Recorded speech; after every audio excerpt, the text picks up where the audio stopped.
As I work with brands throughout the world, I consistently see the same challenge. You want to lead the future, but it's difficult to know where to put your focus. With so much noise in the world, it's very difficult to stand out. We have every option available to us, even the stupid ones. All this stuff is making it harder for you. So we create RSS feeds and filters and try and consume as much as we possibly can. And a lot of times we think, well, let's just read the right materials, let's study the right things, and we can predict this disruption, right? We can track where the disruption is going to come from.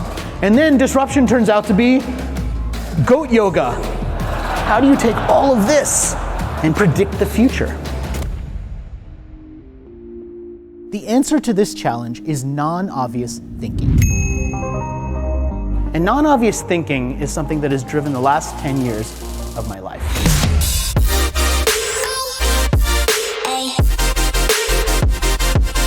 In the process, I speak at over 40 events a year and hundreds of virtual events, and I've also interviewed all sorts of authors, academic folks, researchers, and published these insights through books, articles, and business guides.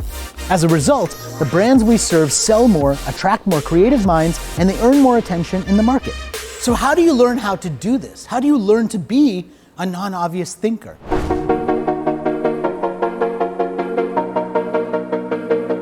Non-obvious thinking is a way of describing the people and the practice of seeing what no one else sees. So what is a trend? A non-obvious trend is a unique, curated observation of the accelerating present. So let's dive into some of these non-obvious trends.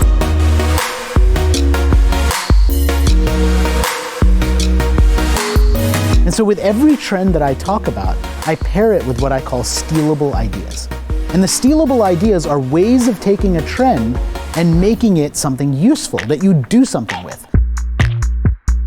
All of the trends in the grocery market have been towards automation, right? Self-checkout, get everything in your basket, scan it in yourself, do it all yourself. We don't even need people, right? Amazon's launching entire stores without people. And yet, here's a retail experience that's so beautifully empathetic because they say, you know what, some people don't want that experience.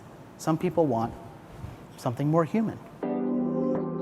P&G is doing the same thing with herbal essences, redesigning their bottles to have these touch dots or lines. So anyone who had low vision could feel the bottle and tell whether it was shampoo or conditioner. And guess who else that was useful for?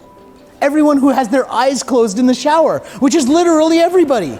So sometimes when you're designing based on empathy, you end up designing for everyone, and it works beautifully. One of the things that people love about the trends that I bring into my talk is that they're always applicable for every industry that I walk into.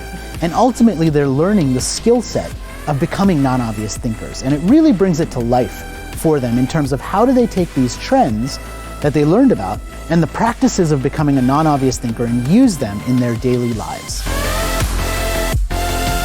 What if we could be the ones who see the world because our heads are up, who could be more observant? What if we could be the ones that see the patterns that no one else sees? Because if you can embrace the idea of being a non-obvious thinker, you can see what nobody else sees, and maybe you can even learn to predict the future.